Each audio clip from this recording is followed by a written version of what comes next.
Good afternoon, and welcome to Expose Yourself to Art, a show that explores the creative process by inviting artists to join us in a conversation about their life and their work.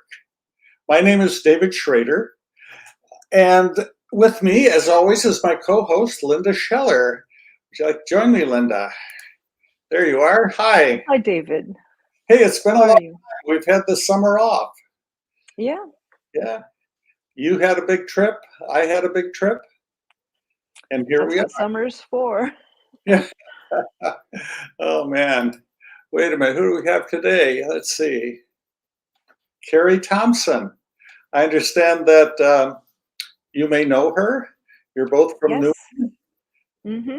and you've heard you talking before the show, sharing some of your history together and your experiences out in Newman and the West Side Theater, which she represents. So, without further ado, let's bring Kari on. Welcome, Kari. Hello. Yeah. Thanks for having me. Good to see you. Thank you for joining us. There we go. Make you the star of the show here. Okay. So, well, all I've said about you so far is that you're from Newman. So why don't we get to know you a little bit? Could you tell us a little bit about something about yourself? Sure. Yeah. I've lived in Newman for about 22 years now and joined the West Side Theater Board about a year ago. I've had my intentions to go volunteer at the theater for so many years, but being a stay-home mom, and then I homeschooled my daughter. Later, when I needed to return to work, I was a school bus driver, so that was long hours again. I never quite had the time to dedicate to what I really wanted to do for me and my passion with art. So the opportunity presented itself, and I've been extremely thankful and excited to be helping Ferris and Dave out at the West Side Theater. Great. So one of the things that you mentioned in our kind of pre-show talk is that you said, well, I don't really consider myself an artist, but more of a creative. So could you explain that for us? Because obviously you're doing creative things that probably most people would call art. So tell us about that distinction for you. In my opinion, of course, I had a shop a few years ago that was an artisan gallery.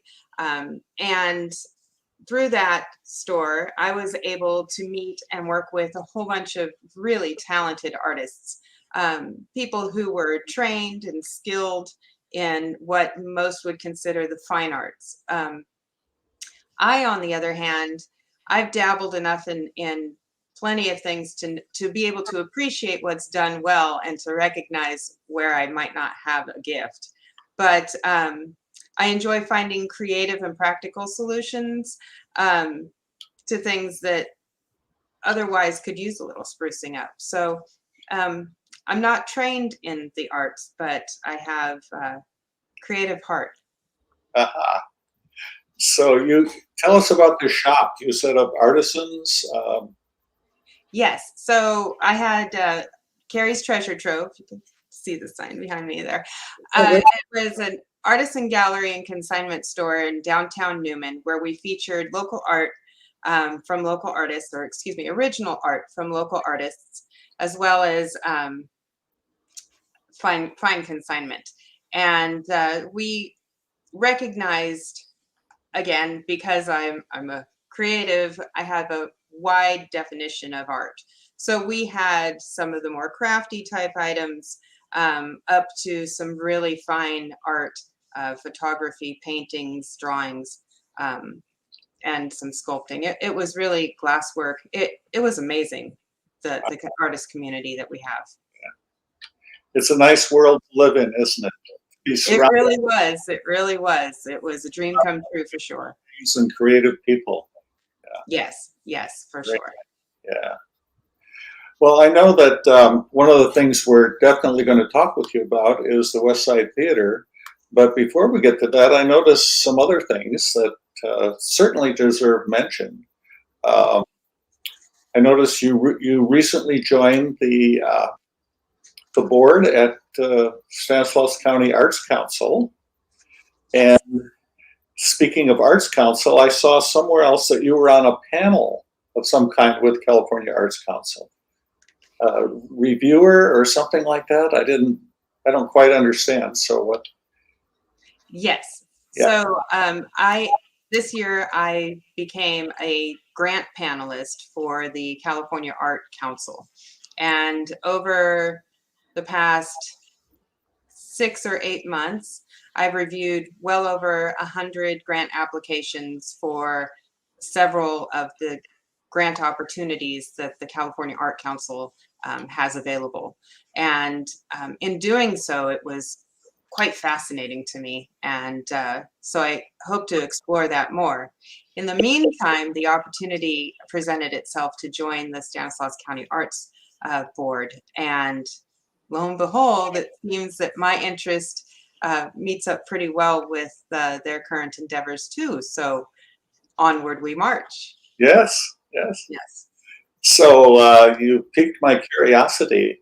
What sort of things do you look at when you're on the board evaluating these grant applications?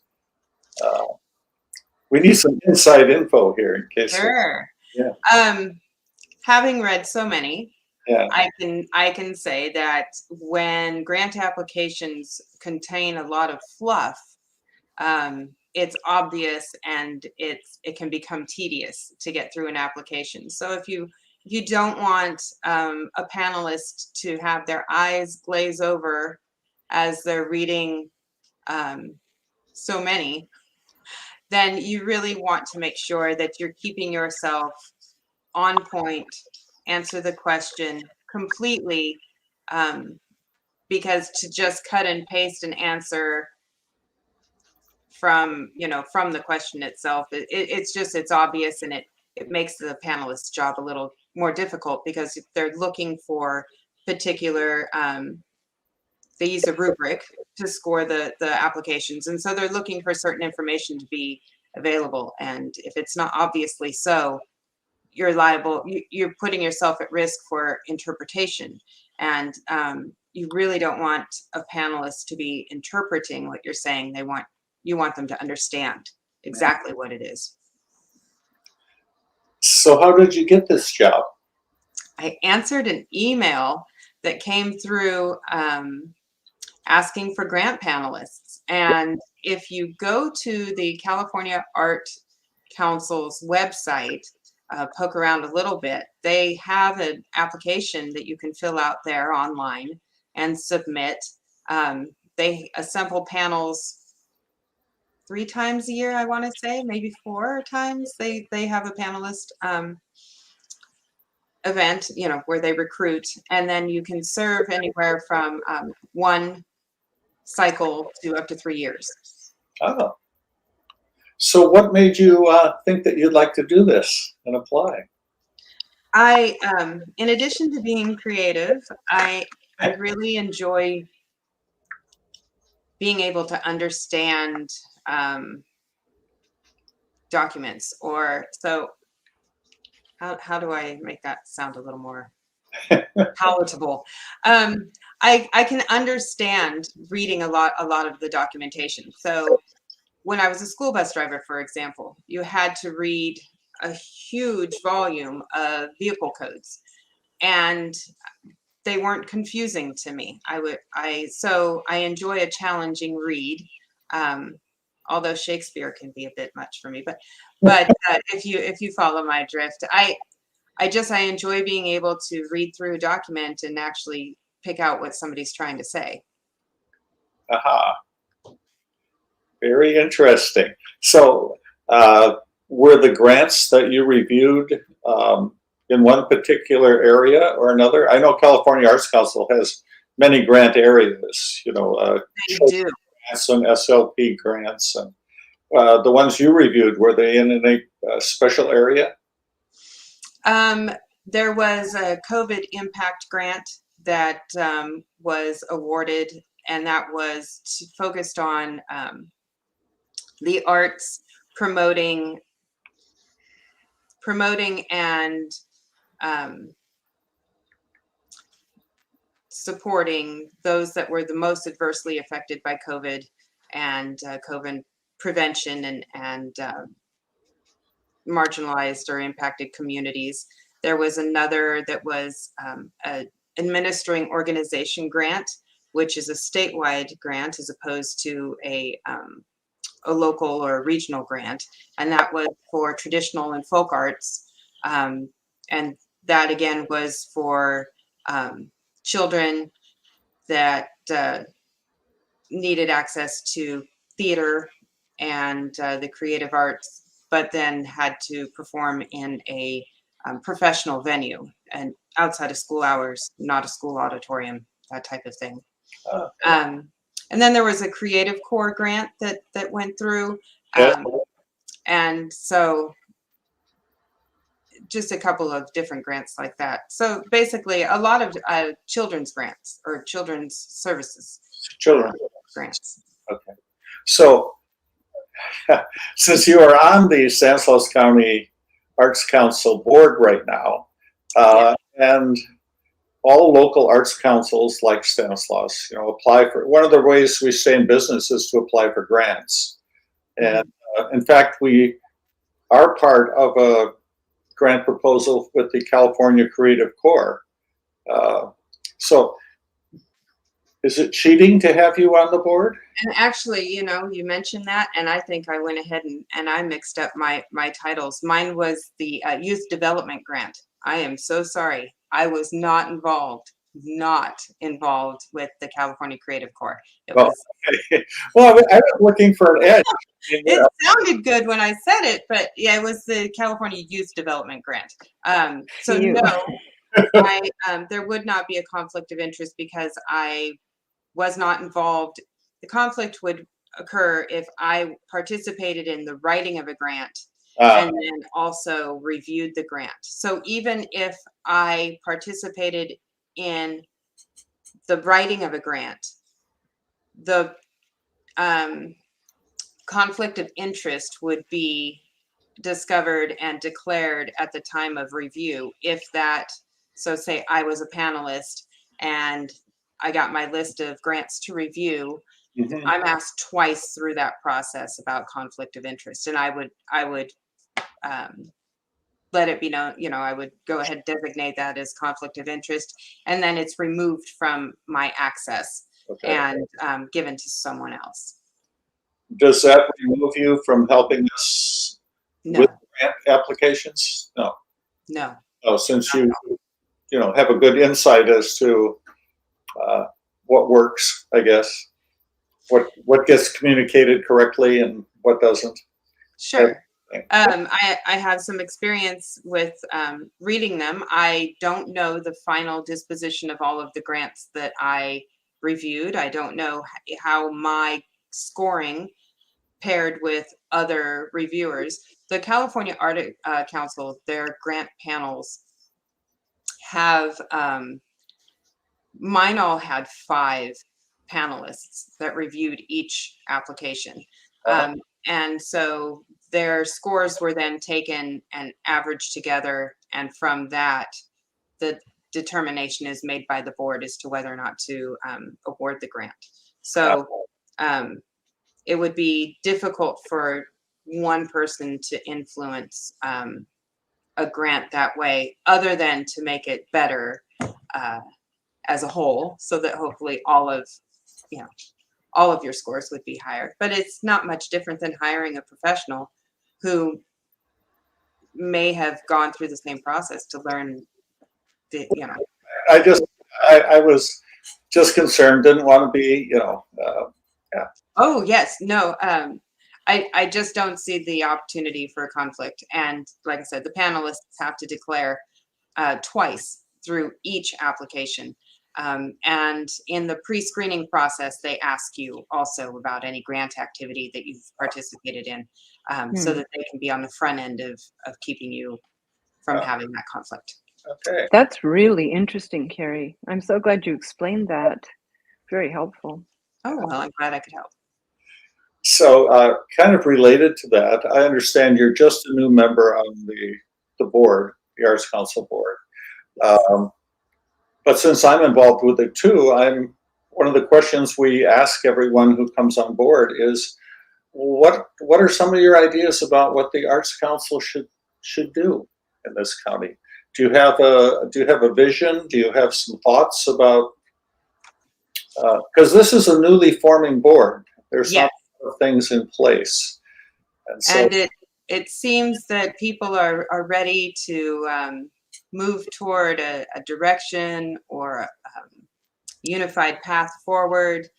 So it'll be interesting to see how it all continues to evolve. Right.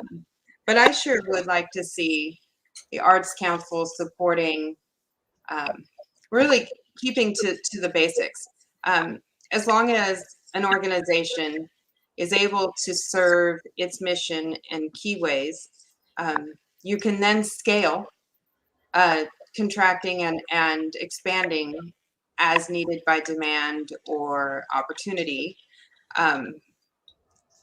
It gets difficult to bring in new talent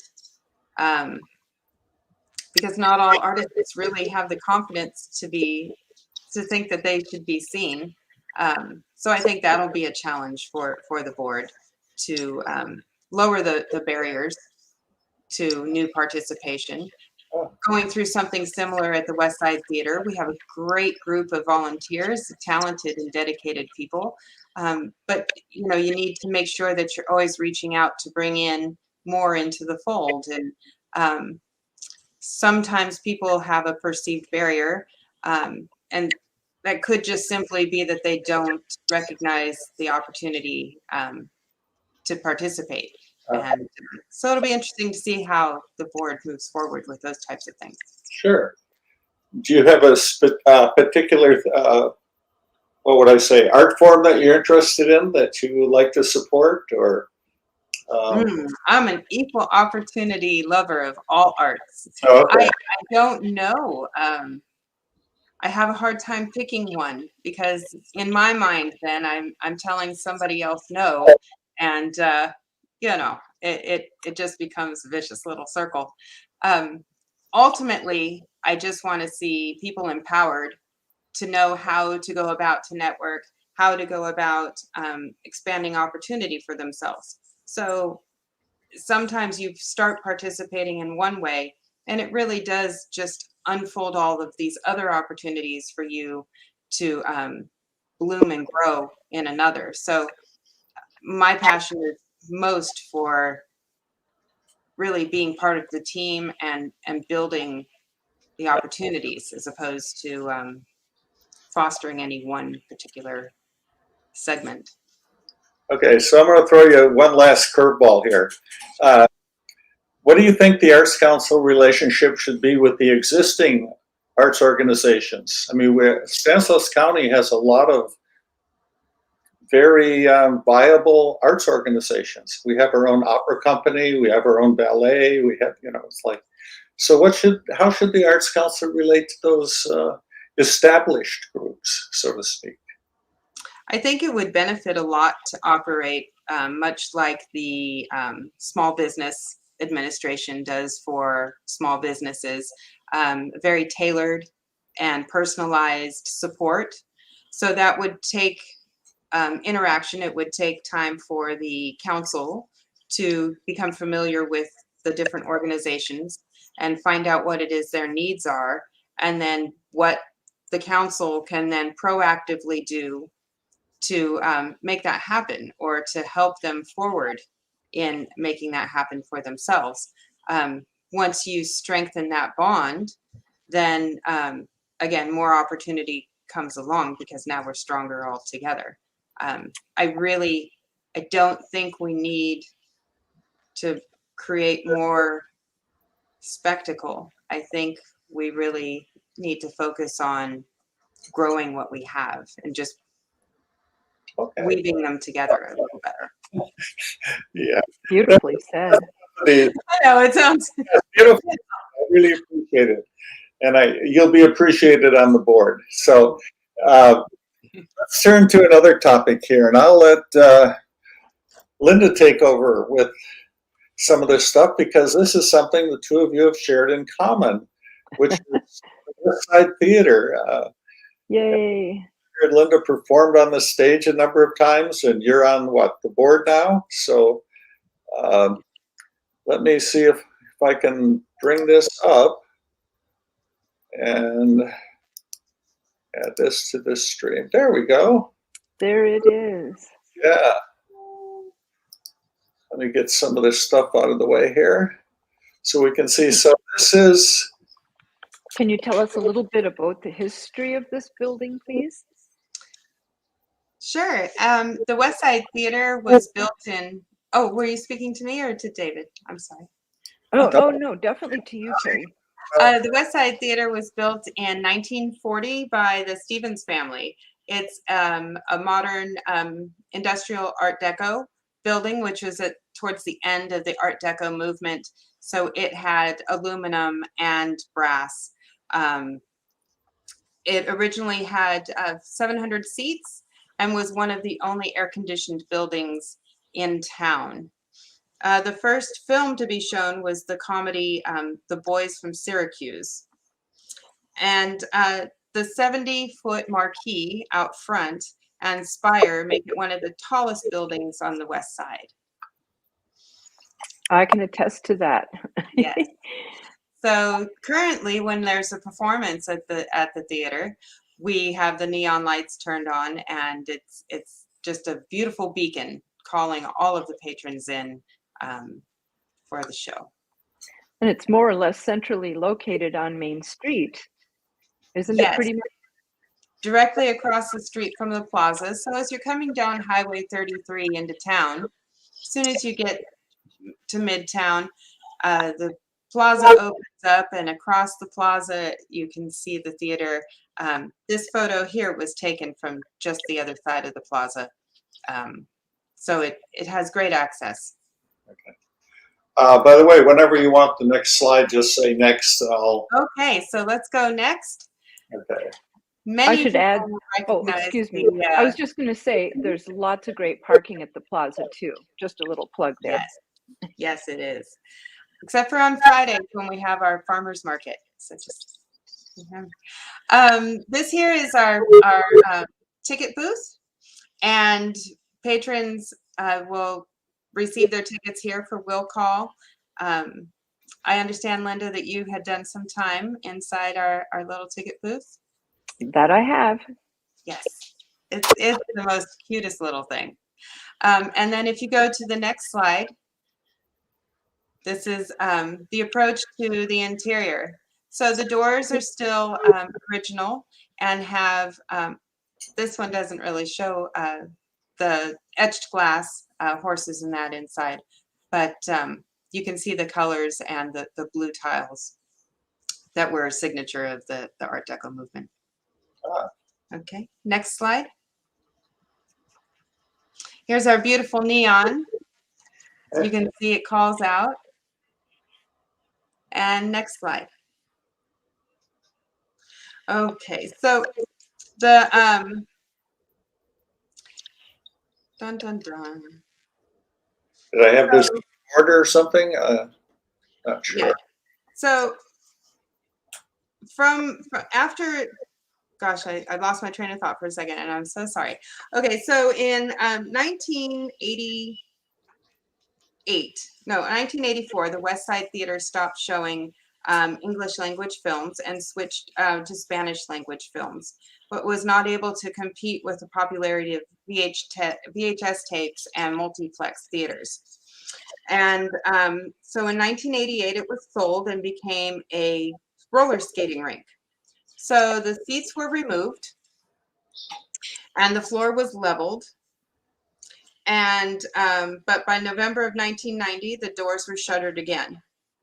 From 93 to 95, the theater reopened as a nightclub with dancing 2 nights a week. Unfortunately, it only lasted 3 years and also was closed. So on June 1st of 1995, the city of Newman purchased the theater at auction. And on October 10th, the West Side Theater Advisory Committee, formed by Ferris Larson and Mindy Lewis, suggested to the city council that the theater be restored and serve as a performing arts center. The West Side Theater Foundation was formed and a lease was signed for $1 a year. The West Side Theater is responsible for the maintenance and restoration of the theater. And what you're looking at here are one of the 2 original murals.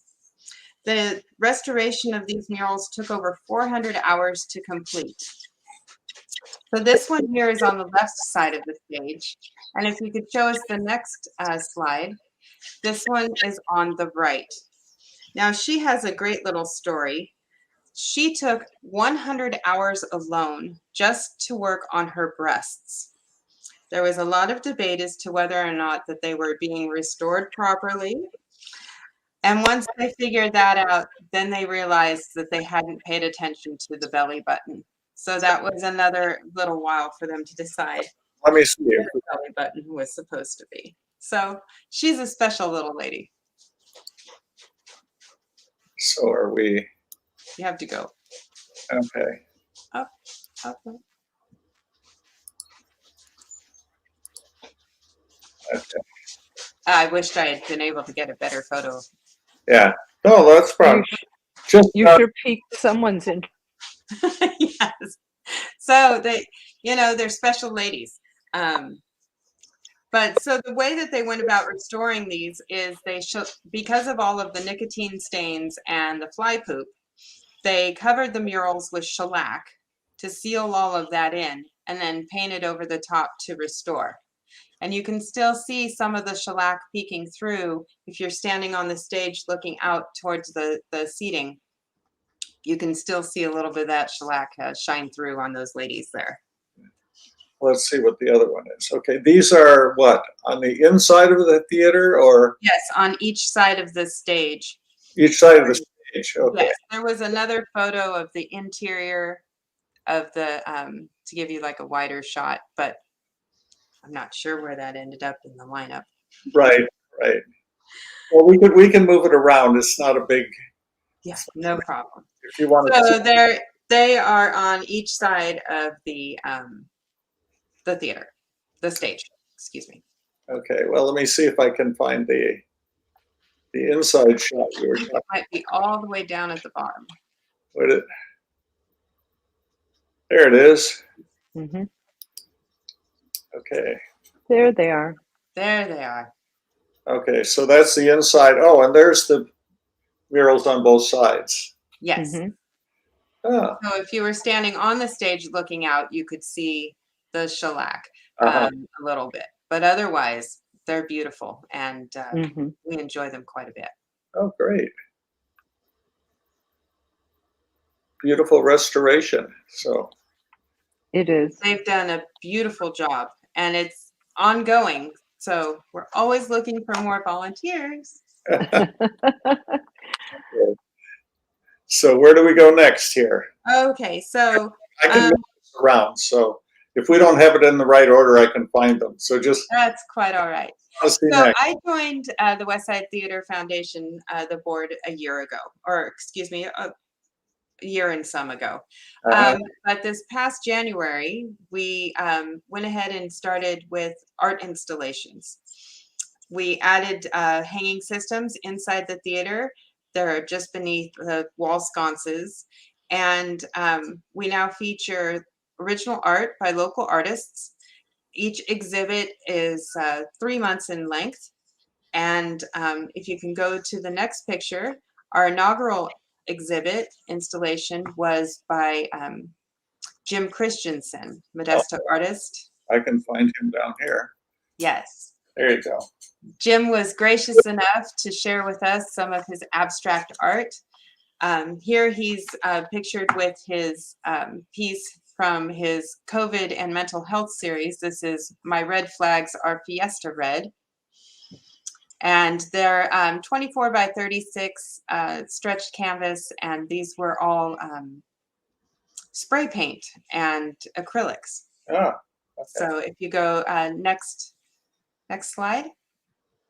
Which is There's 4, if you go up 1, there you go. This is Remodelers of Hell. He was doing a bunch of work in that around his house, and had a bit of a tough time that summer. And this piece was the result of that struggle for him. Wow. And moving on to Is that, Portland. yeah? Yes. So this is an interesting picture in that he was inspired by the images we all saw on TV during COVID and subsequent lockdown. This particular piece is of a woman on a bicycle, and as she's riding by, there's a person sitting on the curb with their mask on. He was so struck by just how the ordinary and the unordinary were coexisting there in that moment, and he was inspired to create this piece. Uh-huh.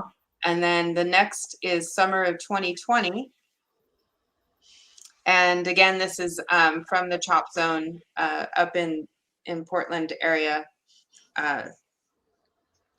and is also from his summer of 2020, his COVID series there. The Art Deco columns are just such beautiful frames for the artwork. Honestly, it was like they were made for it or something. I mean, it really came out well. Really came out well. The system is the same.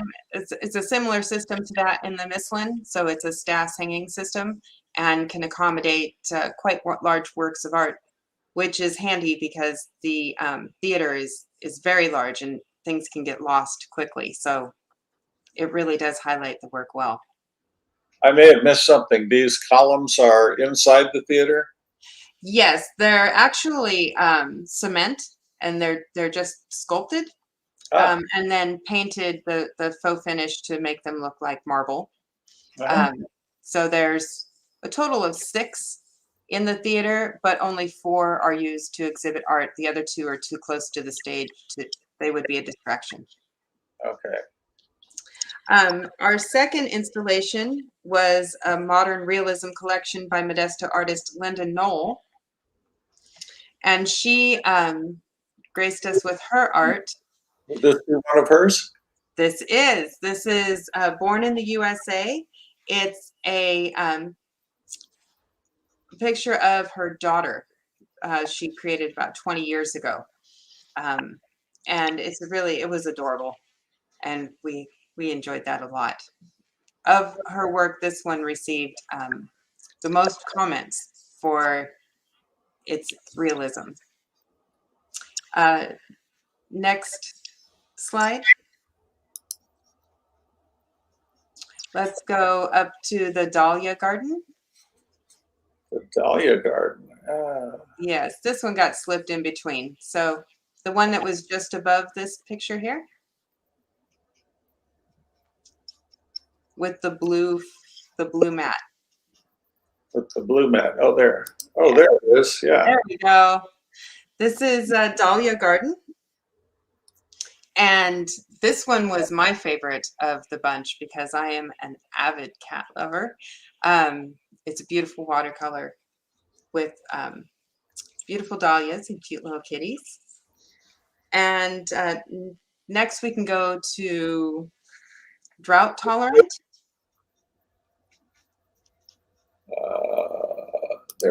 There we go.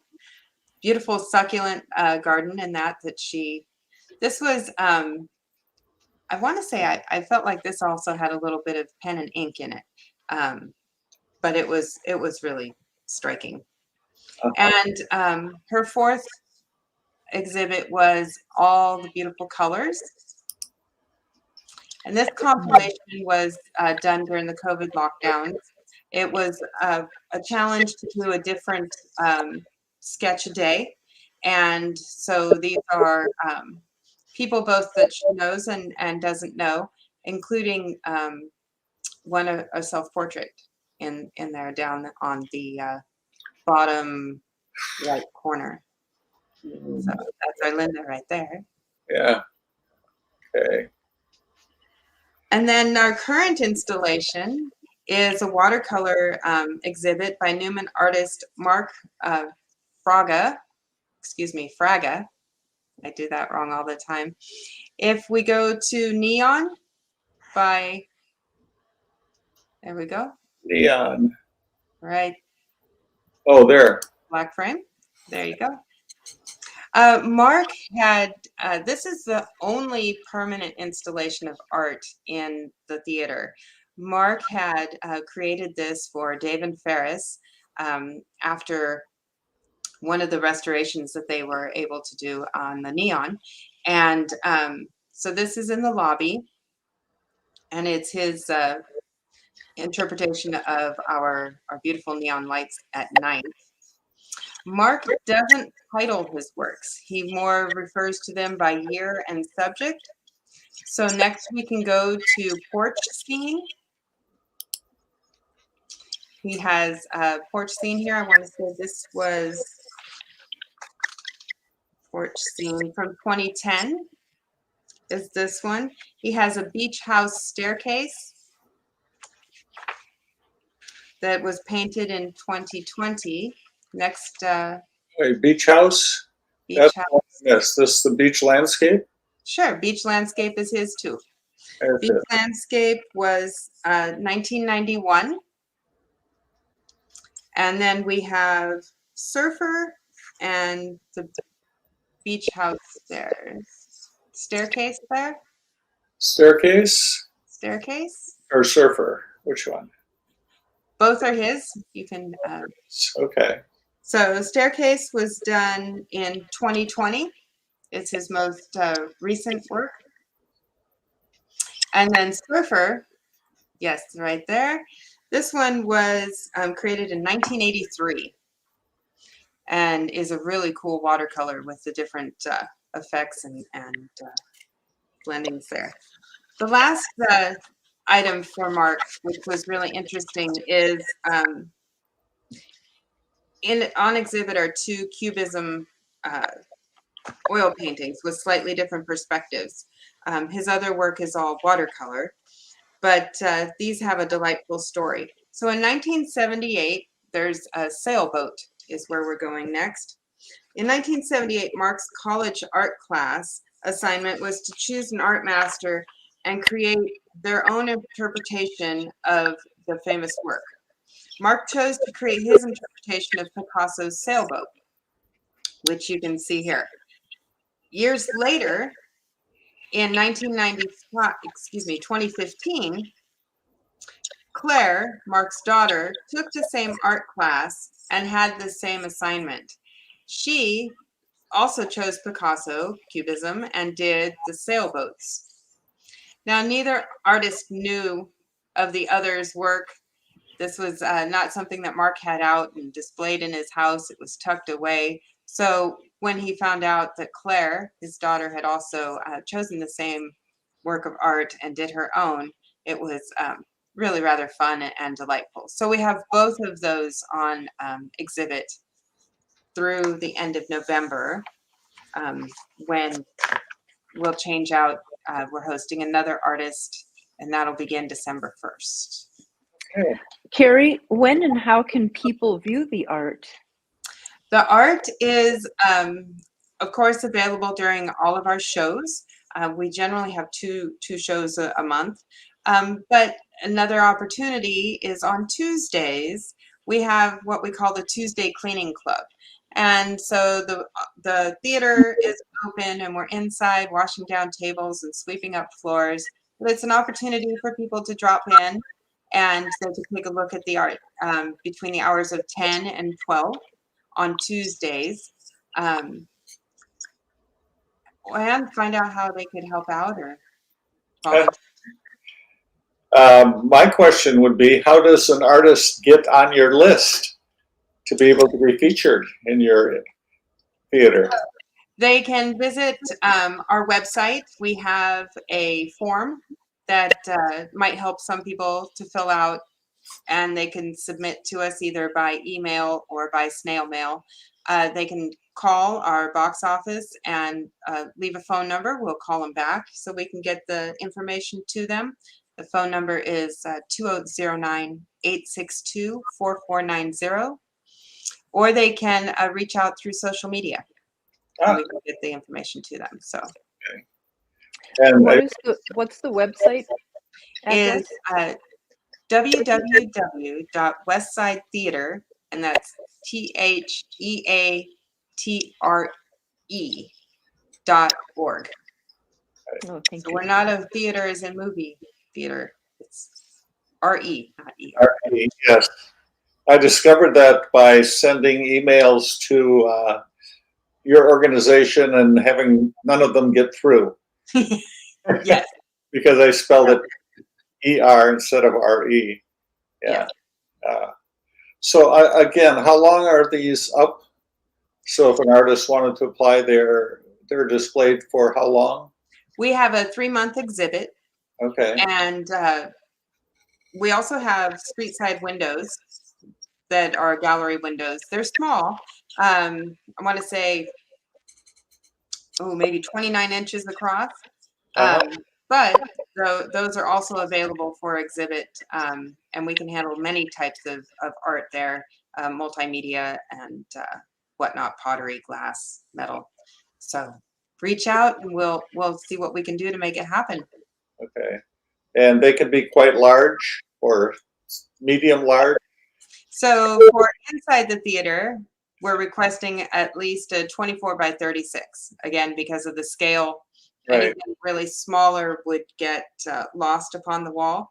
We have other tricks that we could use to amplify the size of the art by with backdrop or something. So please don't be discouraged if you're a little underneath that. But in the street side windows, we can accommodate, gosh, quite tall, but 29 by, I want to say, right, maybe 2 feet deep. Could you do multiples? One Yes. on top of the other, that sort of thing? Yes, you could have, we could configure that however it is. If you have one piece or if you have 20, we'll get it in there. It'd be nice to have a photography exhibit. Yes. Hint, hint, nudge, nudge. Yeah. Photography, fabric, clothing, textiles, Right. any of that. So what's your role in this? Are you the primary curator? I am. I guess you could call me the art director, although that feels kind of funny to say. But I am. I'm the one that and made sure I'm responsible for the installation of the hanging systems, and I'm the one that the artists work with during their exhibit. Oh, great. So going back to your desire to find and promote artists that might not otherwise be recognized, do you have any, what would I say, hidden talents out in the Newman area? People are... Well, they like to stay hidden.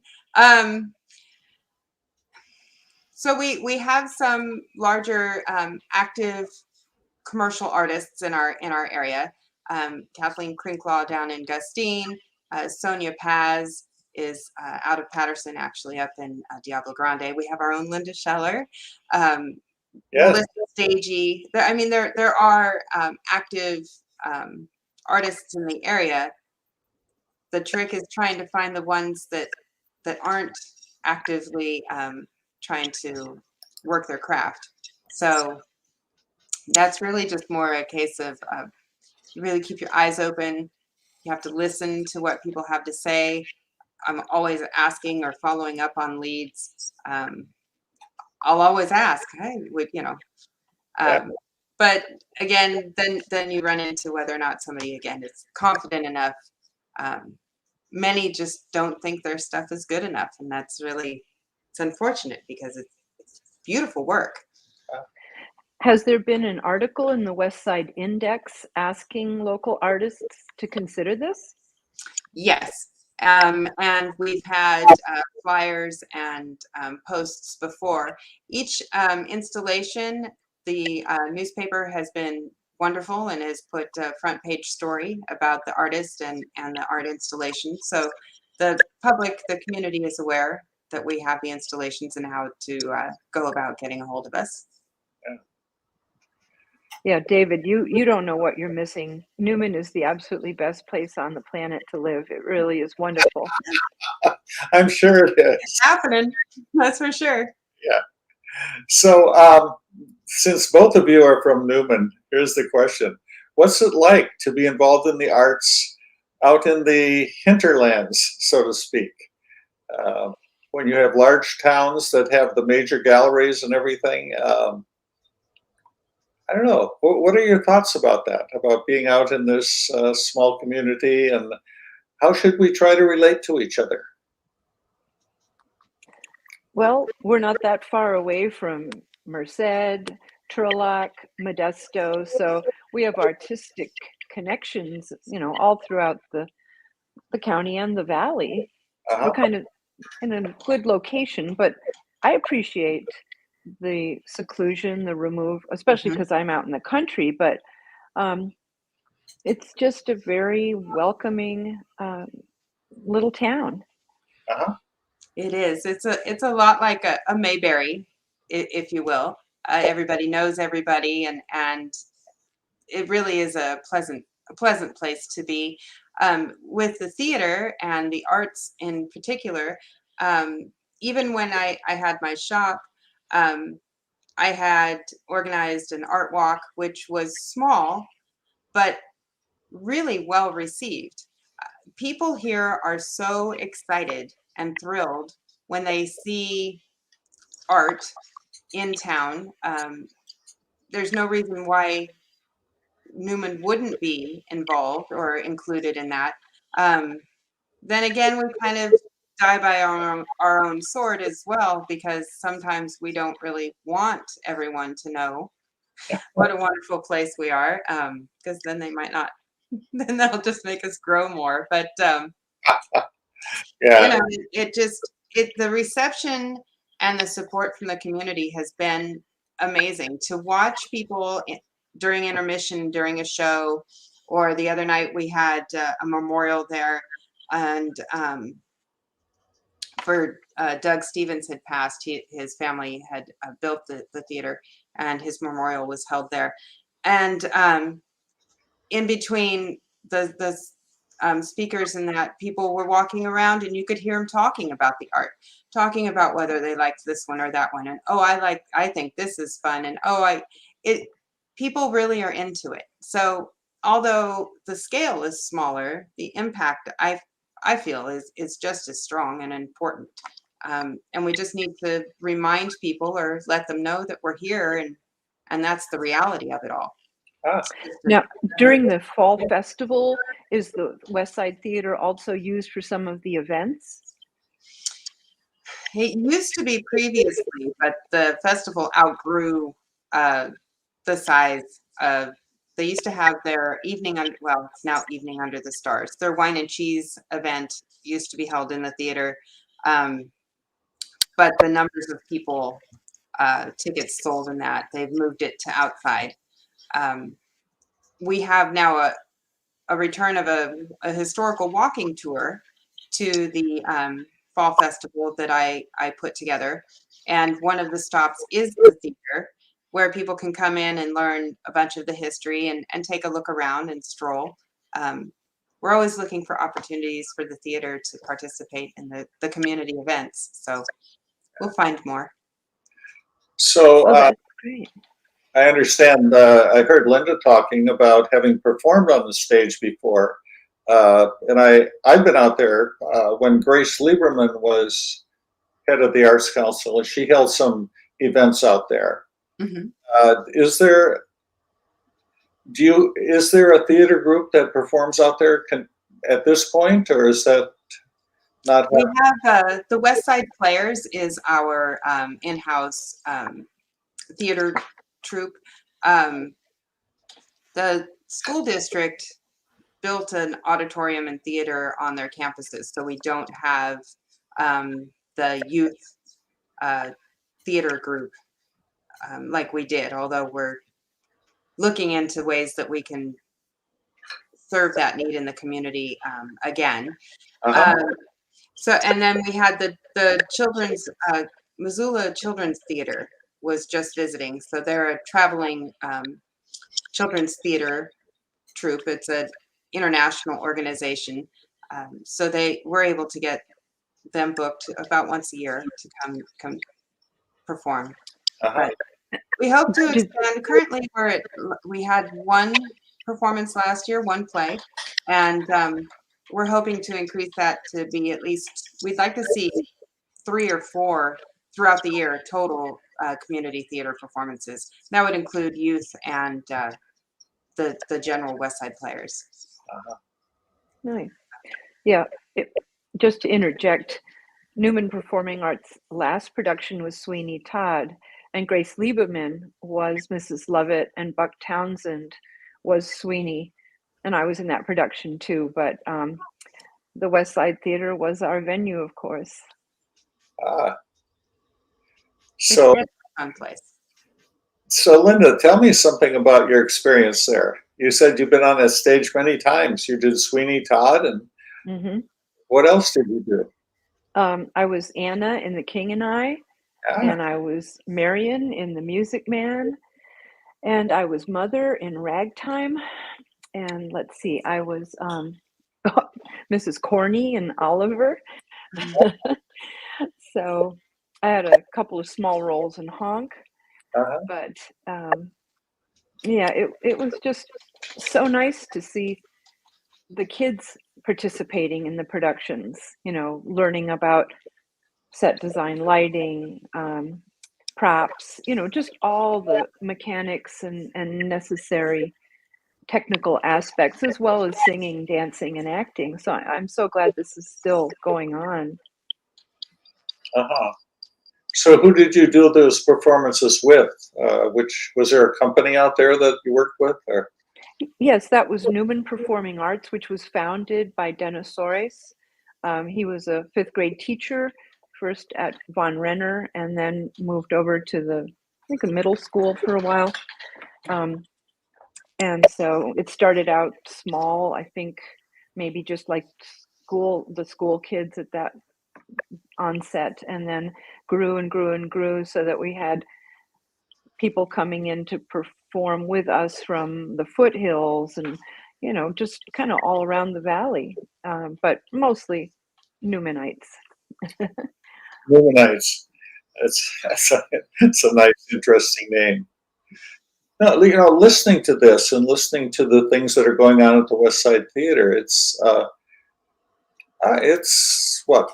mind opening. To realize that this sort of stuff is going on outside Modesto, so to speak, and that the arts permeate every little corner of society, and it's so nice to hear that it's really going on there. If I may say, though, I've lived in a lot of places, and when I first came, I lived in Crow's Landing a little bit and then moved to this house outside Newman, but I was floored. I was amazed that there was so much available in this tiny town. So I think it's quite unique, really. Right.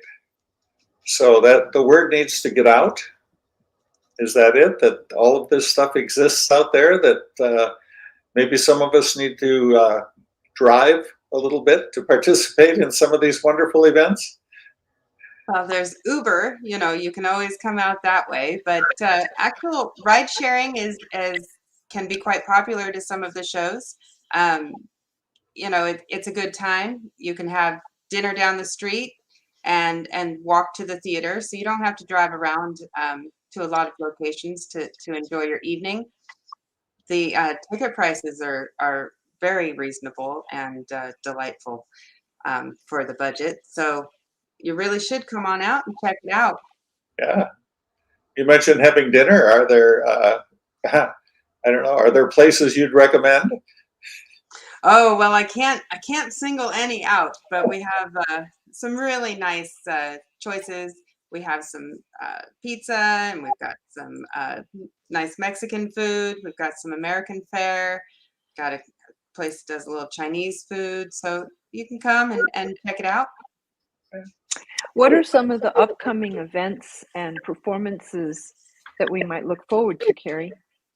Sure. November 5th is the Refugees, which is a Tom Petty tribute band. They're quite well attended. And then November 12th is China Cats, which is a Grateful Dead tribute band. That evening we'll also be celebrating Dave Larson's birthday, so you might get a little cake out of that one. And then we have December 3rd is Fleetwood Mac, which is obviously a Fleetwood Mac tribute band, but it's endorsed by Mick Fleetwood, and they start their show with a taped conversation with Mick, giving everyone bestowing his best wishes on the band, and endorsing them. So it's a lot of fun. Yeah, great. Well, it's kind of getting towards the end of the hour, and all I can say is, wow, I liked it. I learned a lot. Sometimes we get stuck in our own little grooves, and are surprised. It's like, oh my gosh, look what's going on here. And that was one of those experiences for me today. So I'm happy to have talked to you. I'm happy that you're on the Arts Council and bringing so much expertise to put it all together. Well, So, I appreciate your time and the opportunity to share our little jewel with all the listeners. Any final thoughts? No, but I would encourage, other than no, and then I say something. Wow, that was really good. I would encourage people, please get out and volunteer. Find what it is that you enjoy to do, and just start showing up, asking around, see what you can do. There's great groups of people out there. I'm partial to those in the art community, but in this time of great need, please consider serving. Great. Any final questions, Linda?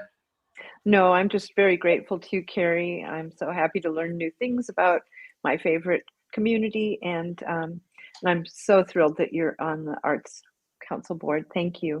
Thank you. Thank you for joining us. So we'll put an end to this. Say goodbye until next time.